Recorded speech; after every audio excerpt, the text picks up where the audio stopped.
I'm Mike, and today, erectile dysfunction. Particularly, we are going to look at the leading cause of erectile dysfunction, a cause that has gone largely overlooked and underappreciated within the public eye, and we're also going to look at the science on the best way to reverse that cause. It's really hard to present what could be a real cure for people because of all these weird ads of instant cures and pumps and pills that make you go temporarily colorblind. But I assure you there is something real here, and if you really want to learn about this and possibly solve your issue, please stay tuned.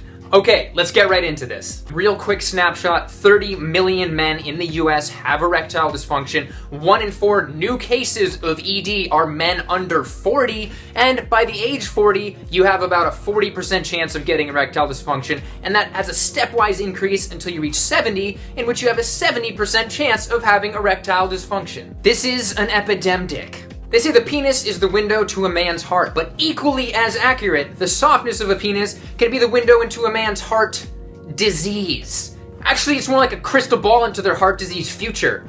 I'm not gonna make any more jokes. From this study on cardiovascular disease, 2/3 of the men experienced erectile dysfunction in the years leading up to their cardiovascular disease diagnosis. ED, erectile dysfunction, has been referred to as the canary in the coal mine for cardiovascular disease. It is the first indicator. Getting erectile dysfunction in your 40s, for example, is associated with a mind-boggling 5,000% increased chance of getting heart disease, including a fatal heart attack, in the next 10 years after your ED diagnosis. So why is this such an effective warning sign for cardiovascular disease? Because it is the beginnings of cardiovascular disease. Here's how it works. Just like how most heart disease cases are caused by a clogged or impaired heart artery, most erectile dysfunction cases are caused by a clogged or impaired penile artery. From this paper in the British Journal of Diabetes and Vascular Disease, astoundingly, vascular disease was probably the most common cause of erectile dysfunction, and of all the vascular disease, the commonest is atherosclerosis, or artery disease. See, the penile artery is half the diameter of a coronary heart artery, for example,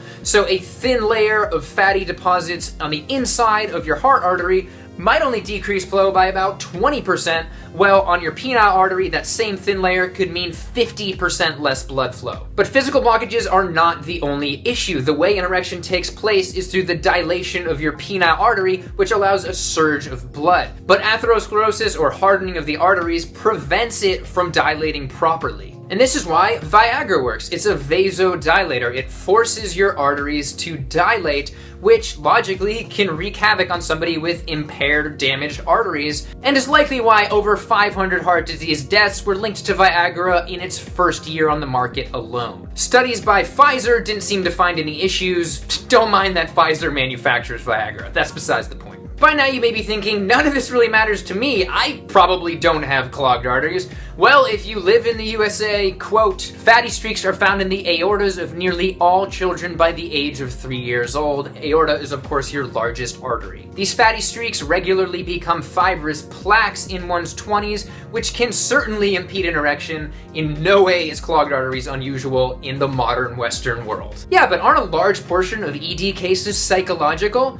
Well, every psychological case is unique, whether it's ED from porn addiction or performance anxiety. Even a minor penile artery impairment can trigger a vicious psychological cycle. Quote, even the most minor organic malfunction can result in psychological consequences, which can progress to so-called performance-related anxiety. Even less severe vascular impairment can delay the establishment of an erection. It's kind of like when you go to start your car and it's not starting right away and then you freak out. So don't write off a physiological cause just because you have a psychological aspect. Okay, so how do you actually fix this, and not just for a couple hours at a time like those pills?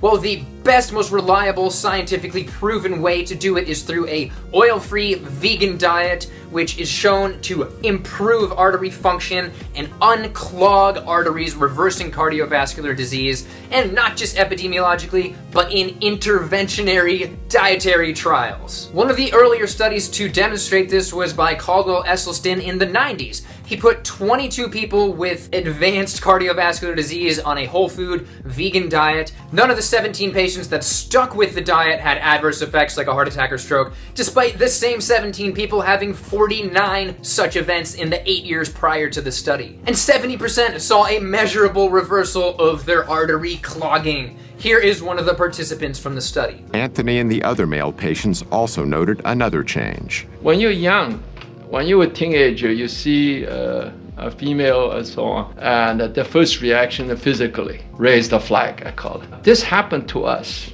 All the other Dr. Esselstyn's, I call them all the guinea pigs.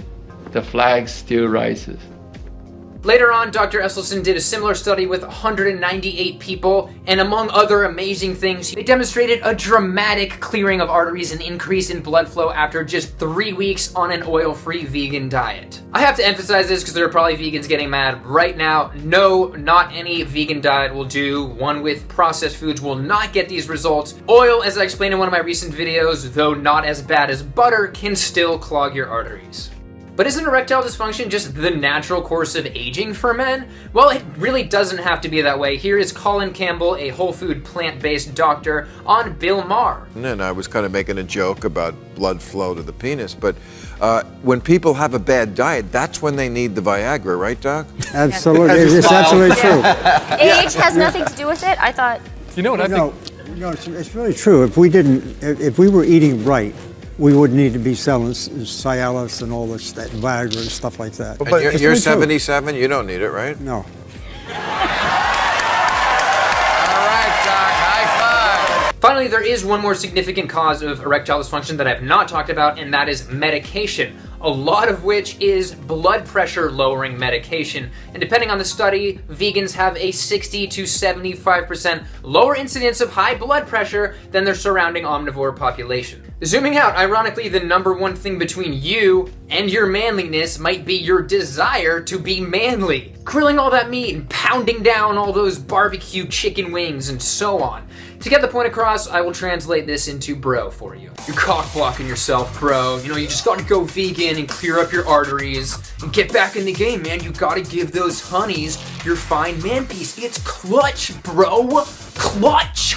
Seriously though, we need to fix this. To show how madly people want to overcome erectile dysfunction, we just have to look at rhino horns and the illegal rhino poaching. Countless rhinos are killed every year so that people can grind up the rhino horn because they believe it cures erectile dysfunction, despite there being no scientific proof on the subject. Many rhino species are threatened or endangered, and this demand has pushed rhino horn to $30,000 a pound.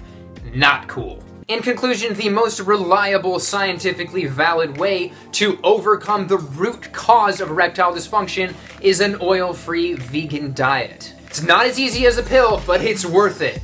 There are many resources to help you adopt this diet, and I will link them below, along with all the studies I mentioned. Alright, if you know of anybody that has erectile dysfunction, share this video on their social media profile. Actually, just maybe message them privately or something. And also keep a lookout for my future video about how these cardiovascular issues affect women's sexual health. Alright, that's it for today. Thank you for watching. Feel free to like and subscribe, and see you next time.